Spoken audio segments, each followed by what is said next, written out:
when you do the outbound calls, will you also do emails and texts as well? Or is that, or the company handling those things and you're following up with the call? It really all depends.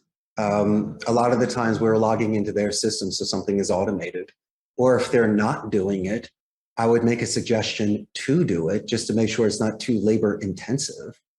But then again, I just don't want them clicking an email template and just sending it to you, calling you sir. I mean, that's nothing special. You're probably not going to look at it. It's like almost like junk mail and you're going to throw it away.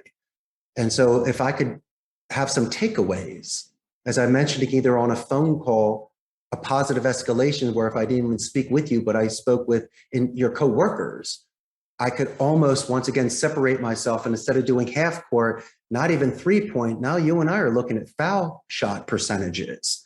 I'll never give you 100% slam dunk. I mean, nothing is 100%. There's not even straight lines in nature.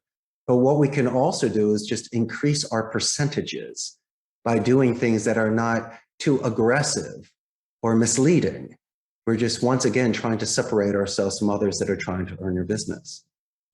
From an inbound perspective, so that was outbound. From inbound perspective, talk about some of the things that you do in the movie and music space. Well, this is a wonderful demographic. It's a 55 plus female, so they get like almost a phone book size book of movies and music that they get to go through every year. And this company is actually out of Chicago. They're an incredible company. We've had them for over a decade. And what's beautiful about this account is that these are existing clients and they already know. So we call, once again, their contact information so we can get into their account. But when they're explaining the sort of movies that they like and the music, most of the agents here are so young that they've never seen a Humphrey Bogart movie before, or they don't know who John Wayne is, or even Elvis Presley's Aloha Special. And so the agents, little by little, when they'll go home at night, they'll YouTube some of this stuff and get to know it. So the agents that have been on this campaign for a long time will know these genres. And the most beautiful thing, and I will say this, is how excited the client gets when we can find their movie, because then they, for a moment, tell us on how that was the first date they went to at the drive-in with their husband X amount of years ago, or this is the music that they danced to at their wedding back in 1960, or this is what reminds them of Sunday afternoons with their grandmother watching that movie. And I love it. I find it fascinating because you're learning so much about these people. And when we do have their information and what they're looking for in stock, you should really hear the reactions of them. Are the talk times longer? Of course they are, because besides double checking prices and shipping information and what they ordered, I want them to explain the passion for each thing that they're purchasing. And do you remember Columbia House? It was like when you're ordering those CDs for a penny. As I say before, most people can order things online with Amazon and they could just click a button, but not these clients. They love to go through the book. They love to call us. They usually ask for the same individual that assisted them a couple months ago because they have that sort of relationship.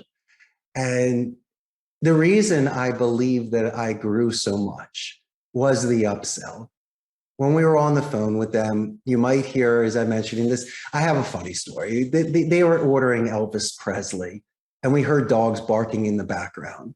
So the agent mentioned the dog. And then this client loves dogs. So we had this Beethoven special of like 6 movies that you could just include without the shipping. And we just told them about it. And this individual loved her grandchildren, loved dogs, and realized the Beethoven movie pack was perfect for her.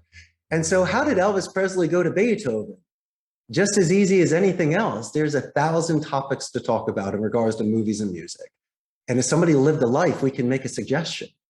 But the reason I was able to grow so much was because of that upsell that was done flawlessly and just without resistance and just making a mention.